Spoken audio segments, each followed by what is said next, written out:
네, 반갑습니다. 오늘도 오신 여러분들을 주님의 이름으로 축복하고 환영합니다. 오늘부터 이제 우리가 고난 속의 위로라는 제목으로 이제 베드로전서를 함께 이렇게 좀 묵상을 했으면 좋겠습니다.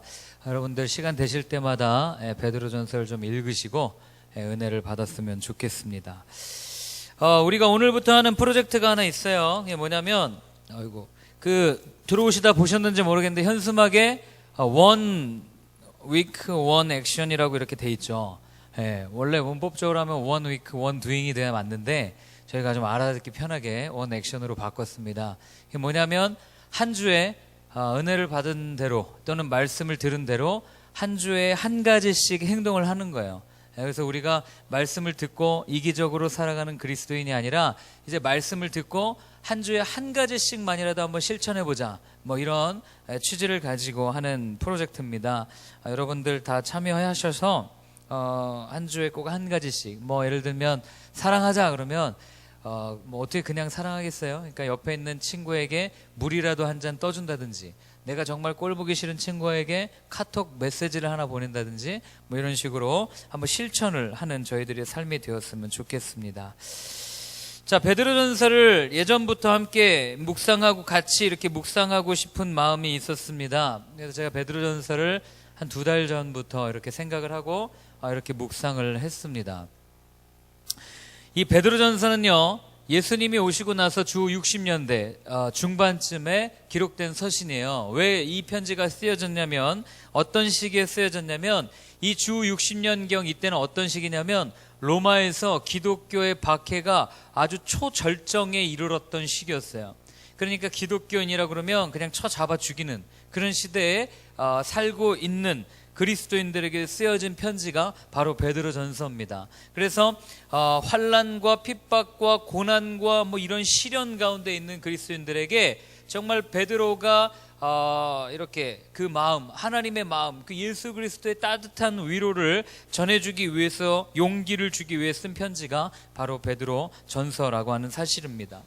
여러분 한번 생각해 보세요. 여러분 옆에 같이 신앙생활하는, 지금 같이 예배드리고 옆에 있는 여러분들, 있는 사람들이 매일 하루씩 죽어나간다고 한번 생각을 해보세요. 지금 옆에 한번 보세요, 얼굴. 이 사람이 내일은 죽고 내일 모레는 더 뒤에 사람이 죽고, 같은 공동체 안에서 신앙생활하고 있는 사람이 하루에 한 명씩 죽어나가는 거예요. 여러분 정신 상태가 어떨 것 같아요? 우울증 걸리겠죠, 그죠? 심각할 정도로 우울증이 걸릴 거예요. 거기에다가 기독교인은 당시에 늘 피해의식을 가지고 살았어요. 왜냐하면 출세를 할 수가 없으니까. 어떤 정직에 나아가도, 그러니까 어떤 관직에 나아가도 기독교인이라 그러면 출세를 할 수가 없는 거예요. 취업이 안 되는 거죠. 그러니까 어떻게 해요? 출세를 못하니까 늘 피해의식을 가지고 살고 늘 패배의식 속에 쩔어 살았어요. 초기 기독교인들은요, 정말. 그래서 카타콤으로 지하에 숨어 들은 거예요. 살려고. 왜냐하면 지상에서 살면 잡아 죽이니까 어쩔 수 없이 살기 위해서 지하로 들어간 거죠. 그죠? 그들이 정말 순교를 두려워하지 않았다면, 우린 그렇게 생각하고 있잖아요. 그들이 정말 순교를 두려워하지 않았다면 굳이 그 지하에 들어갈 필요 없어요. 그냥 잡아가면 나 잡아 죽이십시오 하고 죽었으면 끝났어요. 그런데 그들은 지하에 숨어 살았습니다. 왜요? 무서웠거든요. 두려웠거든요. 그리고 생활이 무기력한 거예요. 여기 우리 같이 신앙생활하지만 여기 미영이도 있고 다 경원이도 있고 한데, 갑자기 오늘 예배 끝나고 미영이가 죽었다. 그 다음 주 예배 드리는데 우리 분위기가 어떻겠어요? 장례식 분위기겠죠.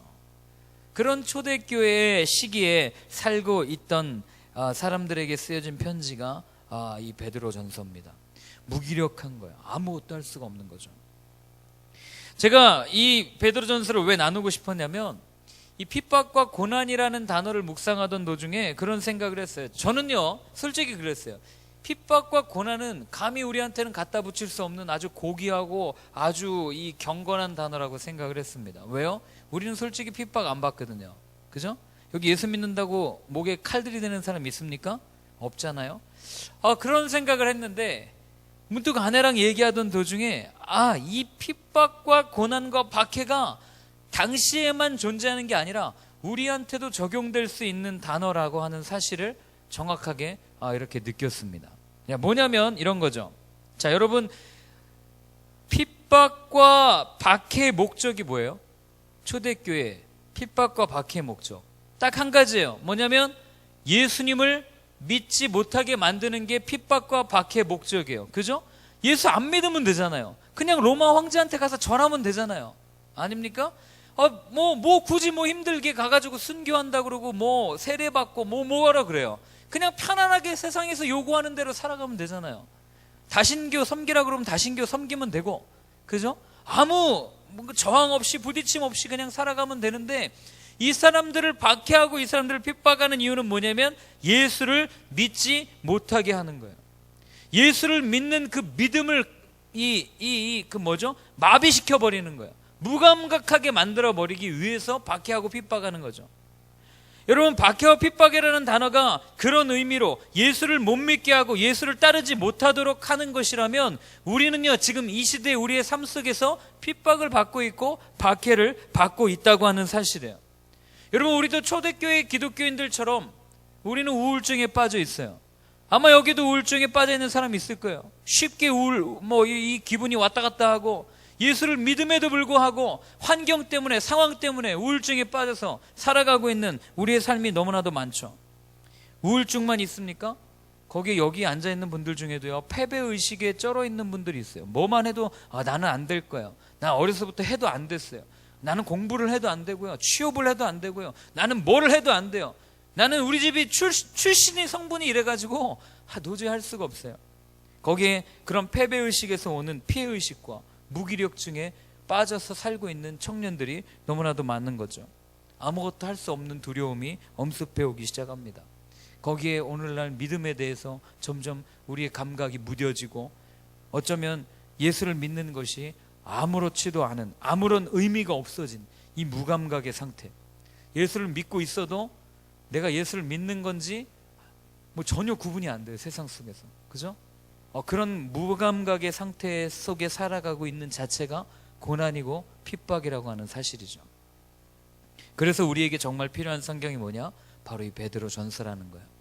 저는 여러분들이 그렇게 많은 고난과 핍박 속에 살아가는지 솔직히 몰랐어요. 왜 몰랐냐면 그냥 제가 살아온 경험 속에서만 여러분들을 이해하려고 했죠.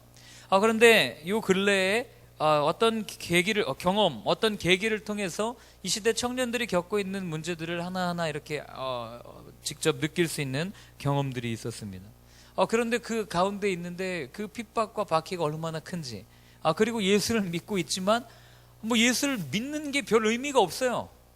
오늘날 그리스도인들이 예수를 믿고 있지만, 많은 기독 청년들이 예수를 믿고 있지만, 어떻게 예수를 제대로 믿고 있는 사람들 가운데 패배의식에 쩔어서 세상 가운데 나는 해도 안 돼요. 뭔가 문제가 있는 거죠. 예수를 정말 믿고 있는데 내가 맨날 무기력해지고 아무것도 할 수 없고 막 두려움에 휩싸여서 살아가고 있다면 뭔가 문제가 있다고 하는 거죠. 그런데 그게 우리들만 그런 게 아니라 이 당시에 살고 있는 이 베드로 전서를 받았던 사람들 역시 그런 상황과 그런 환경 속에 살고 있었다는 거예요. 그렇기 때문에 그런 상황과 그런 환경 속에 있던 그 사람들에게 주어진 편지가 뭐냐? 바로 베드로 전서라고 하는 사실이에요. 그렇기 때문에 어쩌면 오늘을 사는 우리가 정말 깊이 있게 묵상해야 되는 성경책이 바로 베드로 전서라고 하는 사실입니다. 읽으면요, 제가 쭉 설교를 교육하면서 계속 읽고 있는데 얼마나 큰 위안이 되고 얼마나 큰 평안이 마음 가운데 임하여지는지 모릅니다. 그래서 앞으로 어떠한 말씀을 주실지 저도 기대가 돼요. 앉아 계신 여러분들은 기대가 안 되실지 모르겠지만 한번 제가 감히 도전을 드리겠습니다. 여러분, 간절한 마음으로 주님의 위로를 한번 간구해 보십시오. 반드시 11월, 12월 베드로 전서를 묵상하는 가운데 우리에게 응답해 주실 줄로 믿습니다. 자, 그런데 놀라운 사실은 이러한 상황이 우리에게만 있는 게 아니라 당시 기독교인들에게도 있었다는 거예요. 자, 1절에 보면 이렇게 되어 있습니다. 예수 그리스도의 사도 베드로는 본도, 갈라디아, 갑바도기아, 아시아와 비두니아에 흩어진 나그네라고 표현하고 있어요. 여러분, 여기에 나오는 지명들이 좀 어색하죠. 본도, 갈라디아, 갑바도기아, 아시아, 비두니아. 이 지역들은 어느 지역이냐면, 쉽게 말씀드리면 소아시아에 있는 지역들이에요. 지중해 연안 동쪽에, 흑해 남쪽에 있는 지역들인데, 이 지역은 어떤 지역이냐면 당시에 로마의 영향력 안에서 헬라화가 아주 잘 진행되었던 도시들이에요. 더 쉽게 얘기하면, 우리 용어로 얘기하면 아주 잘 살기 좋은 도시들이었어요. 로마의 문화의 영향력 아래 아주 강력한 영향을 받고 있었던 문화, 그 도시들을 얘기해요. 헬라화가 잘 진행되었던 문화. 여러분, 헬라화가 뭐예요? 헬라화가 뭐예요? 여러분, 세계사 시간 때 또는 고전 그 시간에 다 배웠잖아요. 헬라화가 뭡니까? 하나님 중심으로 살아가던 문화를 저버리고 사람 중심으로 살아가는 사람들이 만들어 놓은 문화, 사람으로 다시 돌아가자, 인본주의로 돌아가자라고 이야기하는 그 문화가 헬라화예요. 그러니까 하나님 없는 문화죠. 그러니까 로마의 문화는 기독교가 공식적으로 인정되기 전까지는 하나님과 완전히 적대되는 문화를 가지고 있었던 도시들이에요. 그러니 그 당시에 그 문화에 살던 사람들이 예수 그리스도를 쫓아가려니 얼마나 힘들겠어요? 그러니까 맨날 잡혀가고 우울증에 걸리고 맨날 패배의식에 나는 뭘 해도 안 돼, 출신 성분이 이런데 이러면서 박해를 받고 있는 거죠. 그런 사람들에게 주어진 편지가 바로 이 편지인데 뭐라고 표현되어 있냐면 이렇게 표현되어 있어요. 한번 밑줄 그어 보십시오. 흩어진 나그네라고 표현되어 있습니다. 흩어진 나그네. 여러분, 뭐냐면요, 로마인들이 볼 때 또는 로마의 문화에 흠뻑 젖은 사람들이 볼 때 당시에 예수를 따르는 그 그리스도인들을 보면요, 나그네처럼 보이는 거예요. 왜요? 자기들과는 전혀 다른 문화를 가지고 살아가고 있잖아요. 그렇지 않아요? 뭐 그리스도인들은 뭐 맨날 양보하고, 초대교회의 그리스도인들은 더 했죠. 뭐 죽어가고. 그러니까 세상 사람들이 볼 때는 이해가 안 되는 거예요. 왜 저렇게 사나? 왜 저렇게 생각을 하고 살아가나? 하면서 나그네처럼 보여지는 인생을 살게 된 거죠. 여러분, 나그네라는 단어는 어떤 단어냐면요, 더 쉽게 얘기하면 이런 거예요. 여행, 잠깐 머무는 여행객. 더 여러분 피부에 와닿게 말씀드려요. 우리나라에 불법으로 거주하고 있는 동남아에서 온 외국인 노동자들 볼 때 여러분 어때요? 그 사람들은 늘 불안해해요. 언제 쫓겨날지 몰라요. 그죠? 그 이미지를 가지고 있는 단어가 오늘 나오는 나그네라는 단어예요. 그러니까 이 당시 사람들이 볼 때 이 그리스도인들의 모습은 어떤 모습이었냐면 이런 나그네의 모습인 거예요. 언제 쫓겨날지 모르는 사람들, 언제 잡혀서 죽을지 모르는 나그네들, 그게 그리스도인들의 모습이었던 거예요. 그런데 그런 사람의 모습을 보면 여러분, 예수 믿고 싶겠습니까? 맨날 박해당하고 맨날 쫓겨가고 맨날 죽고 그런 사람들의 모습을 도저히 따라갈 수가 없는 거죠. 오늘날에도 여러분들한테, 여러분 솔직히 여러분들에게 그 예수님 믿으면서 손해 보십시오. 그 홍성사라고 하는 그 출판사 있잖아요. 그 이재철 목사님이 만들어 놓은 출판사인데, 그 출판사가 많은 상들을 받았는데 그게 뭐냐면 투명하게 경영을 해서 상을 받는 거예요. 그런데 이 목사님이 뭐라고 얘기하냐면 이렇게 얘기했어요. 그리스도인이 정직하게 경영하는 건 당연한 거 아닙니까? 그런데 왜 내게 이 상을 줍니까? 라고 오히려 반박했어요. 그러면서 하시는 말씀이 뭐냐면, 오늘날 사업하는 사람들 중에 투명하게 세금 내고 정직하게, 정말 정직한 성품, 정직하게 기업을 운영하는 사람이 한 명도 없다는 거예요. 그러니까 자기가 드러난다는 거예요. 그러면서 우리 제가 그 신대원 다닐 때 젊은 신학도들한테 뭐라고 얘기했냐면 이렇게 얘기했어요. 여러분, 세상에 물들지 마십시오. 세상이 부정직하다고 해서 여러분들도 부정직하게 살지 마십시오. 그건 여러분들이 그리스도인임을 포기하는 것입니다라고 얘기를 해주시더라고요. 이해가 안 됐어요, 처음에. 뭐 그럴 수도 있지. 그럼 여러분, 만약에 여러분 앞에 다 차려져 있는데 여러분의 직장 상사가 여러분에게 불법을 명령해요. 나는 비계약, 난 지금 정규직도 아니에요, 계약직이에요. 불법 안 행할 사람 여기 있습니까? 용기 있게. 부장님, 이거 불법 아닙니까? 이거 세금 탈세하는 거 아니에요? 이거 하면 안 되지 않습니까? 라고 이야기할 수 있는 용기 있는 사람이 과연 우리 가운데 몇이나 있겠습니까? 그죠? 어떤 분이 저한테 미생을 꼭 보라 그러더라고요. 왜 그런가 봤더니 만화책 여기 도서관에도 다 있어요. 그래서 보고 있는데 직장인들의 심리를 그려놓은 그 바둑에 이렇게 해가지고 하는 건데, 거기도 보면 그러잖아요. 떳떳하게 이야기하는 사람은 거의 없어요. 그죠? 그저 관행에 따라서 눈칫밥 보면서, 뭐 우리는 똑똑하든 무식하든 전혀 상관없어요. 서울대를 나오든 지방대를 나오든 전혀 상관없어요. 직장에만 들어가면 다 똑같아져요. 똑같은 양심, 똑같은 그걸 가지고 정직하게 살아가면 바보 소리를 듣는 게 오늘날이죠. 그러니까 세상 사람들이 볼 때 기독교인의 이걸 가지고 살아가면 나그네 같은 거예요. 바보 같은 거예요. 그죠? 잠시 머무는 동남아에서 온 외국인 노동자 같은 게 그리스도인의 삶처럼 보여졌던 거예요. 그런데 이게 그때만 그런 게 아니라 오늘날도 그러죠. 안타까워요. 그런데도 여러분들에게 그런 길을 선택하자라고 이야기해야 되는 제 입장도 참 난처해요. 때로는 적당히 눈 감고 그냥 적당히 하라고, 적당히 세상에서 적당히 융통성 있게 하면 되지, 이렇게 권면해드리고 싶어요. 그런데 성경은 그렇게 얘기하지 않아요. 이렇게 얘기하면 다 고개 숙이고 있죠. 그죠? 부담스러우니까.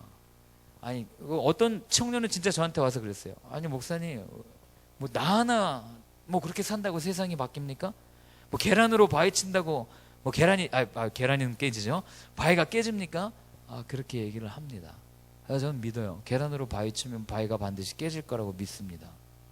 그게 믿음이죠. 그런데 중요한 건 뭐냐면 세상의 관점으로 볼 때는 흩어진 나그네라는 거예요. 외국인 노동자 같은 삶이에요. 그러면 우리가 따라갈 필요가 전혀 없어요. 그렇지 않습니까? 뭐하러 맨날 손해보면서 그렇게 따라가요? 그런데 여러분, 제가 오늘 이 본문을 읽다가 정말 머리를 콱 맞고 막 너무너무 감격이 깊었던 본문이 뭐냐면 바로 2절 말씀을 읽다가 제가 그걸 느꼈어요. 제가 이 구절을 잘 표현할지는 모르겠어요. 그러나 한번 같이 은혜를 나눠보기를 원합니다. 우리 2절을 한번 같이 읽어보겠습니다. 시작.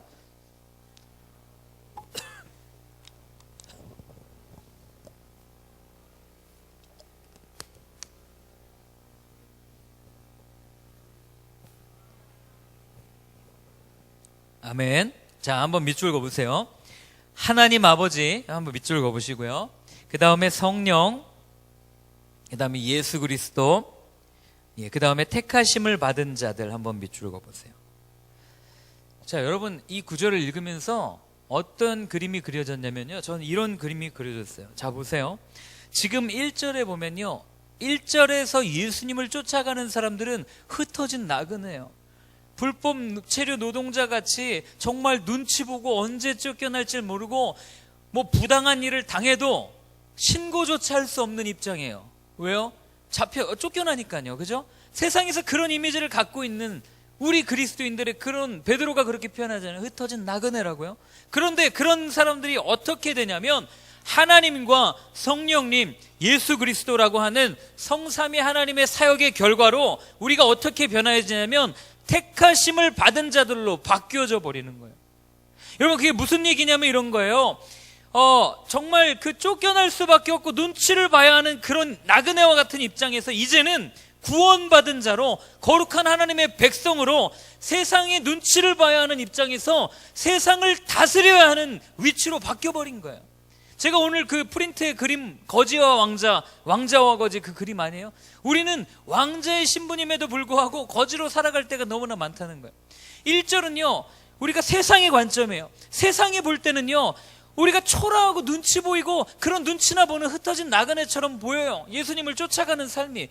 그러나 2절은요, 하나님의 관점이에요. 하나님이 볼 때는 우리는 세상의 주인인 거예요. 세상에게 명령하고 세상에게 떳떳하게 나아가서 세상을 다스려야 하는 입장이 바로 우리가 가지고 있는 입장이라고 하는 사실이에요. 이거 완전히 다른 거죠. 여러분, 베드로가 이 편지를 보낼 때 1절에서 2절로 넘어갈 때 이미 그 땅에 살고 있는 그리스도인들은 이제 더 이상 흩어져 있는 나그네의 실체가 아니라 이제는 로마 주변에 흩어져서 눈치를 보는 갑바도기아 어디죠? 갈라디아, 갑바도기아, 아시아 본도 이런 데 있는 흩어져 있는 그런 나그네가 아니라 이제는 여행자가 아니라 이제는 하나님의 거룩한 백성, 택하신 자, 완전히 하나님께서 주시는 좋은 선물을 가진 그런 사람으로 바뀌어져 버린 거예요. 신분이 완전히 바뀌어져 버린 거예요. 여러분, 오늘날 젊은 사람들이 그 집을 사기 위해서 얼마나 노력해요. 그죠? 그냥 인생이 대출 인생 아니에요? 그죠? 부모님이 갑부가 아닌 이상 결혼하면서부터 대출이 시작되잖아요. 대출, 그 다음에 전세 대출, 그 다음 어디 가요? 그 다음 그거 갚고 이제 집 대출 받아서 또 사고 평생 대출 받아서 대출 인생 아니에요? 우리 인생이? 집 없는 서러움이 얼마나 커요. 그렇지 않아요? 집을 갖기 위해서. 그런데 여러분, 이게요, 우리만 그런 게 아니라 애들도 그래요. 애들도요, 저희 집에 애가 없어가지고 그런데 예전에 김태종 목사님 계실 때 의진이 있잖아요. 조그만 의진이가 저희 집에 놀러 와요. 그러면 어떻게 하는지 아세요? 일단 제 아내한테 가서 사모님 여기 가도 돼요? 하고 막 다 물어봐요. 이것도요. 근데 교육을 잘 받아가지고 저희 아내가 의진이 이거 안 돼 딱 그러면 절대 안 만지게 했어요. 근데 그러면서 어떻게 하냐면 막 눈치를 보는 거야. 이거 의진이 이거 안 돼 딱 그러면 이거는 안 되는데 이건 될까 하면서 되게 눈치를 봐요. 그리고 또 만지면 이렇게 볼까봐 살짝 만지고 또 이래요. 그랬던 의진이가 저희 집에서 막 눈치 보잖아요. 그랬던 의진이가 저희가 402호고 401호거든요. 문 하나를 건너서 401호를 가면 그때부터는 절대 눈치 보지 않아요. 그냥 뭐 엄마가 뭐라고 하든 아빠가 뭐라고 하든 상관없이 막 뛰어다니면서 막 아파 그리고 막 뛰어다니고 막 그렇게 눈치를 절대 보지 않아요. 자기 집에서는 왕인 거죠. 여러분 제가 이 말씀을 왜 드리냐면요, 우리가 살고 있는 곳은요 우리 집이에요. 여러분들이 지금 살고 있는 이 땅은 여러분들의 집인 거예요. 그런데 우리가 우리의 집에 있으면서도 눈치를 보고 있는 거예요. 누가 뭐라 그러면 어떡하지? 내가 그리스도인인데 누가 뭐라 그러면 어떡하지? 주인인데 그렇게 눈치를 보고 살아가는 우리의 모습을 보면서 하나님이 너무 마음 아픈 거예요. 그거 아세요? 내가 너무너무 사랑해서 이 세상을 짓고 다 주었는데 거기서 눈치 보고 살고 있는 거예요.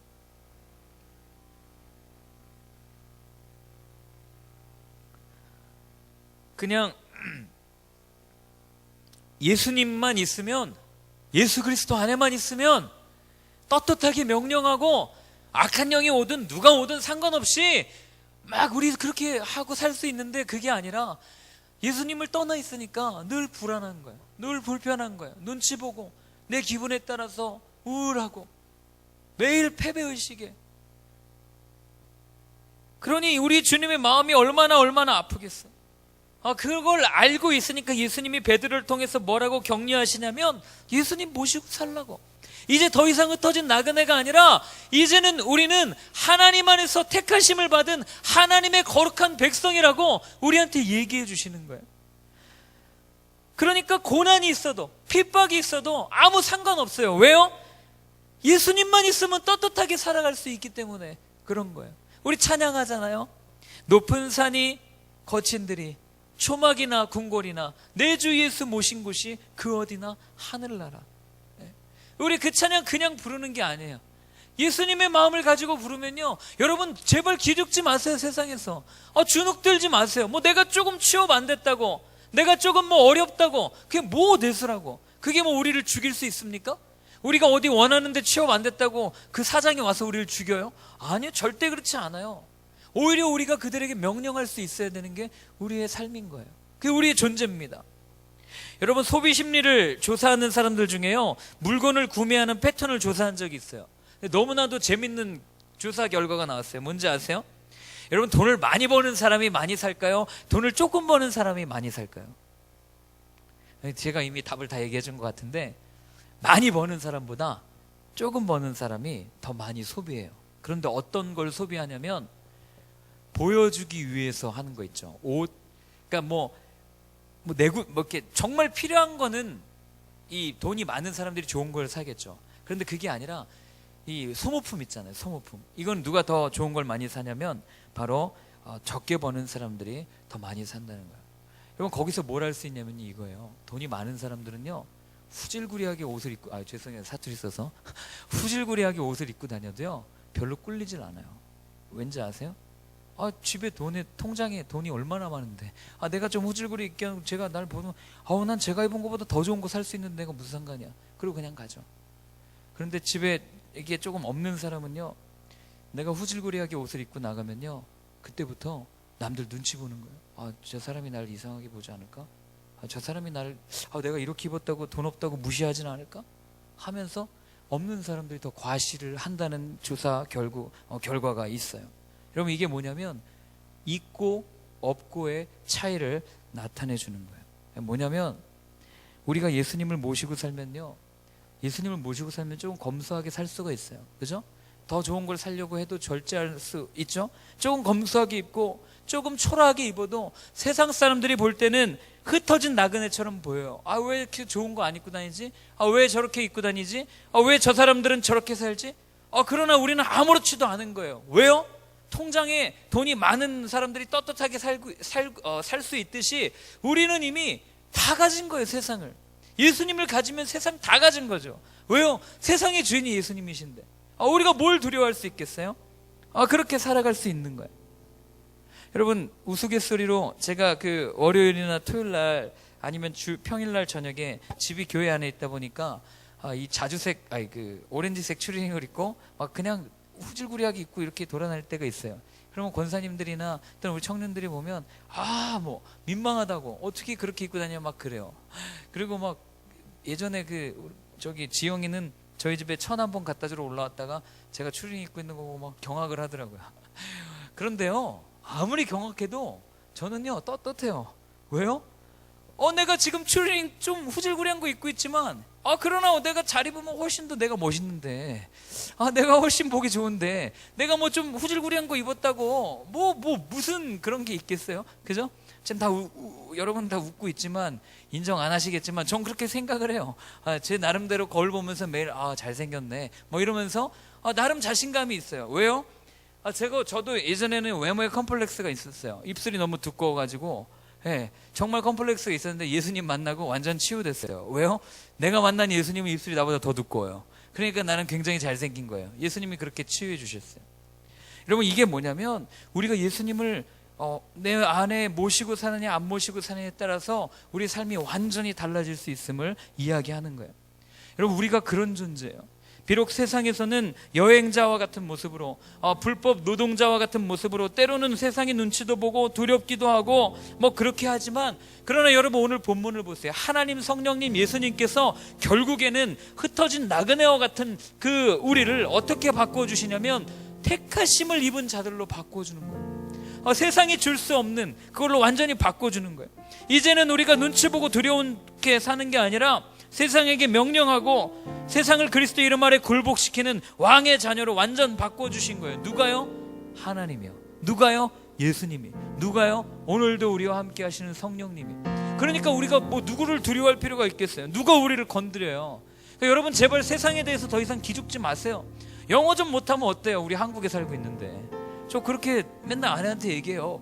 영어 좀 못하면 어때요? 한국어 먹고 사는데 전혀 지장 없어요. 여러분, 영어 못한다고 외국 못 나갈 줄 아세요? 요즘 한국 사람 다 있어요. 어딜 가나 괜찮아요. 가서 헝그리 그러면 먹을 거 다 가르쳐줘요. 베리 타이어드 이러면, 여러분 일부러 제가 좀 발음을 이렇게 하지만 피곤하다 그러면 잘 때 다 가르쳐줘요. 기죽을 필요가 없어요. 세상이 영어 좀 못한다고 좋은 직장 못 들어간다고 우리가 죽어야 됩니까? 그럼 우린 벌써 죽었어야죠. 전 벌써 죽었어야죠. 그지 않아요? 여러분, 우리 영어 못한다고 세상처럼 서열매기고 하나님이 그런 분이라면 우리 교회 못 오죠. 안 그래요? 여기 영어 잘하는 사람 있습니까? 물론 있죠. 알아요. 있는 거 알아요. 그러나 우리가 원어민처럼 네이티브 스피커 그렇게 할 수 있는 사람이 몇 대겠어요? 우리가 정말 잘난 대로 교회 온다면, 하나님이 그런 사람만 받아준다면 자산 5억 이상 그런 사람만 와서 십자가를 져라 이랬다면 우리 누가 구원받겠어요? 그죠? 그럼 할 말이 없잖아요. 예수님 자신도 무슨 말구에 태어나가지고 가진 거 개뿔도 없다가 살고 그렇게 갔는데, 그런데 그런 예수님이요 우리를 어떻게 만들어주시냐면 이 세상에 큰 어떤 귀한 것보다도 훨씬 더 귀한 존재로 우리를 만들어주셨다고요. 여러분, 그래서 4절에 이렇게 얘기해요. 보실래요? 그런데 더 우리에게 감동이 되는 것은 뭐냐면 이렇게 얘기해요. 우리 주 예수 그리스도의 하나님 아버지를 찬송합니다. 그의 많으신 긍휼대로 예수 그리스도를 죽은 자 가운데서 부활하게 하심으로 말미암아 우리를 거듭나게 하사 산소망이 있게 하시며 썩지 않고 더럽지 않고 쇠하지 않은 유업을 있게 하시니 곧 너희를 위하여 하늘에 간직하신 것이라. 여러분, 그런 주님이 우리에게 소망을 주셨는데 산소망은 살아있는 소망이에요. 죽을 소망이 아니에요. 지금도 우리에게 유효한 소망이에요. 그런 소망을 주셨는데 그 소망이 뭐냐면 어려운 말 다 떠나고 거기 보면 한 밑줄 그어보실래요? 하늘에 간직한 것이라. 간직한 것이라 한번 밑줄 보십시오. 이게 헬라어로 어려운 말로 테테르메넨이라는 단어예요. 그러니까 안 써도 돼요. 그냥 뭐라고 쓰냐면 이렇게 써보십시오. 완료형. 영어 공부해 보셨죠? 완료형. 우리에게 준비되신 살아있는 소망을 우리에게 주셨는데 그 소망은 물론 지금 눈에 보이진 않아요. 그죠? 베드로가 말하는 그 소망은 우리 눈에 보여서 막 돈처럼 막 우리가 쓸 수 있고 그런 게 아니에요. 그런데 이미 하늘에 간직하신 것이 완료되어져 있는 거예요. 더 쉽게 얘기하면 우리가 받을 그 소망, 우리가 받을 그 좋은 것들이 이미 준비되어져 있는 거예요. 안전하게. 그 누구도 건들 수 없어요.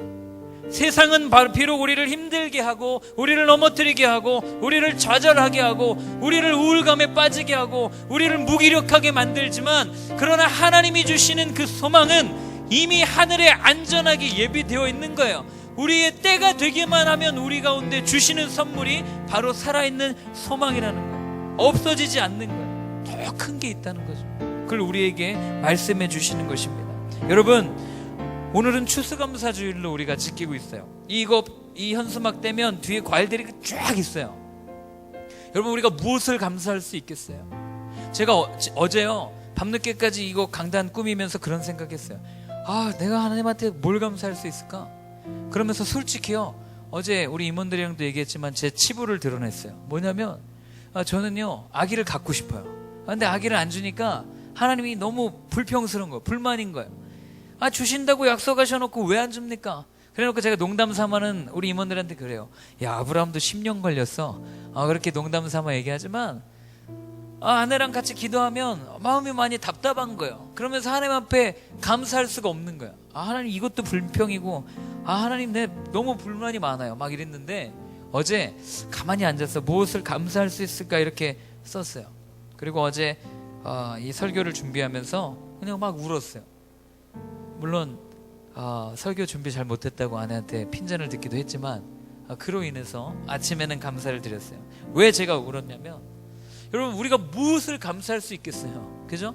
여러분, 하나님한테 뭘 감사할 수 있겠어요? 지난주에 이어서 한번 생각해 보세요. 하나님은 우리한테요 뭐 감사한다고 뭐 100만 원 드리는 사람 그거 받고 싶어 하시겠어요? 하나님이 이 세계 다 갖고 있는데 우리한테 돈 받고 싶어 하시지 않으세요? 하나님이 정말 감사함으로 받고 싶은 건 뭐냐면 우리의 몸을 살아있는 제물로 드리는 거였죠. 그죠? 그러니까 하나님이 정말 이 시간 우리한테 감사함으로 우리가 할 수 있는 건 뭐냐면, 우리가 감사할 수 있는 건 뭐냐면 이미 모든 것을 다 준비하고 계신 그 하나님, 이미 모든 것을 다 이루어놓고 그냥 오기만을 바라시는 그 하나님. 근데 우리가 무엇을 감사 안 할 수 있겠어요? 그렇지 않습니까?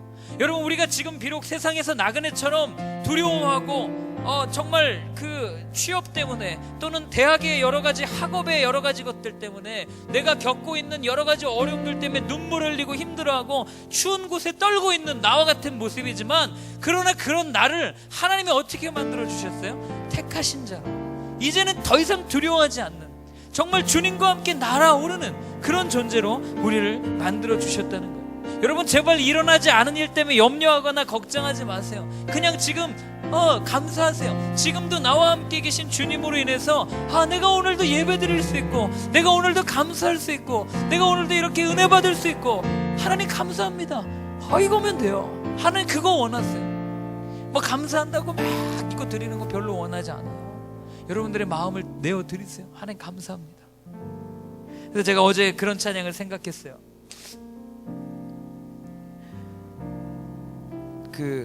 한번 들어보실래요? 이런 가사예요.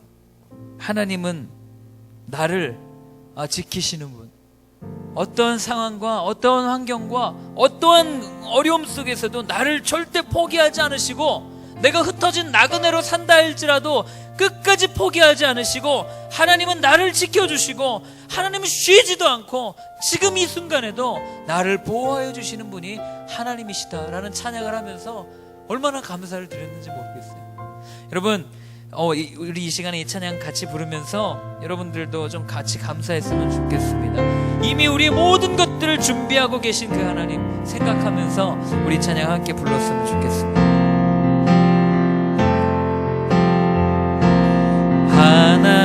하나님은 나를 만드신 분, 나를 만드신 분, 나를 가장 많이 알고 계시며 하나님은 나를 만드신 분님은 나를 만드신 분, 나를 가장 깊이 이해하신단다. 하나님은 나를 지키시는 분, 나를 지키시는 분, 나를 절대 포기하지 않으며 하나님은 나를 지키시는 분, 나를 지키시는 분, 나를 쉬지 않고 지켜보신단다.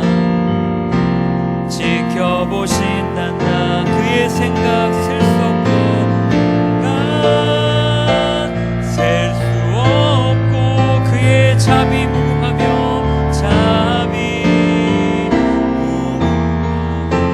그의 성실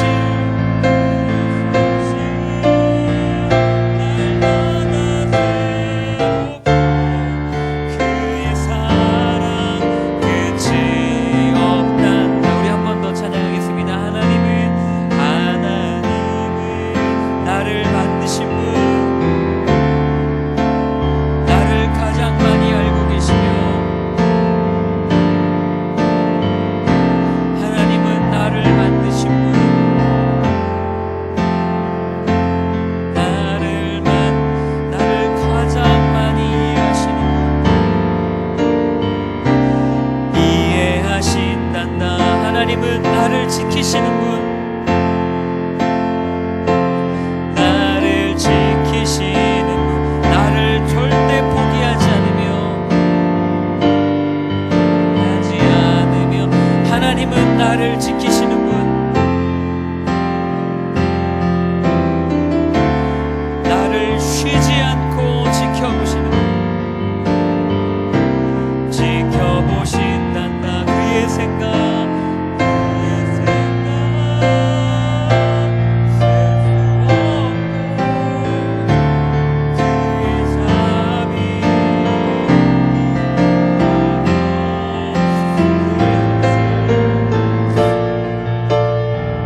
날마다 새롭고 그의 사랑 끝이 없단다. 그의 생각 셀 수 없고 그의 생각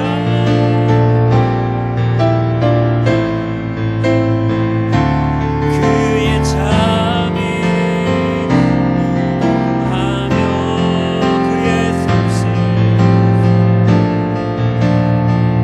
날마다 새롭고 그의 사랑 끝이 없단다. 여러분, 우리가 이 시간에 함께 잠깐 같이 기도할 때에 여러분들이 감사한 제목들을 놓고 기도했으면 좋겠습니다. 제가 알 수는 없어요. 그러나 여러분들 개인의 지금 마음에 부딪히는 감사의 제목들이 있을 것입니다.